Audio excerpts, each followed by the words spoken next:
ఇద్దరు స్నేహితులు సెలవు రోజున అలా షికారుకు వెళ్ళారు. తోవలో మాట్లాడుకుంటూ ఏదో విషయం మీద అభిప్రాయం కుదరక ఇద్దరూ వాదించుకున్నారు. వాదన ఎక్కువయ్యి మొదటివాడు రెండోవాడిని చెంప మీద కొట్టాడు.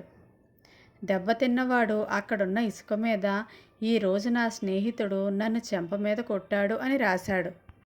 మళ్ళీ ఇద్దరూ ముందుకు నడిచారు. మరికొంత దూరం వెళ్ళాక ఇద్దరికీ దాహం వేసింది. అక్కడకు దగ్గరలో ఒక మడుగు ఉంది. చెంపదెబ్బతిన్న మిత్రుడు ముందుగా నీళ్లలోకి దిగాడు. అక్కడ ఊబి ఉన్న విషయం చూసుకోకపోవడంతో అతడు వెంటనే ఊబిలోకి కూరుకుపోతుండగా రెండవవాడు వెంటనే ప్యాంటు ఇప్పి మిత్రుడికి అందించి బయటకు లాగాడు. మొదటి మిత్రుడు బయటపడ్డాక ఓ బండరాతి మీద "ఈ రోజు నా మిత్రుడు నన్ను ప్రమాదం నుంచి రక్షించాడు" అని చెక్కాడు. మొదటి విషయాన్ని ఇసుక మీద, రెండో విషయాన్ని రాయి మీద ఎందుకు రాశావు అని అడిగాడు. ఇసుక మీద ఏదైనా రాస్తే గాలి వీచి కాసేపటికి చెరిగిపోతుంది. స్నేహితుల పొరపాట్లను మనసులో నిలుపుకోకూడదు కాబట్టి అలా రాశాను. అదే సహాయం చేసినప్పుడు శాశ్వతంగా గుర్తుంచుకోవాలి. అందుకే రాయి మీద రాశాను అని చెప్పాడు.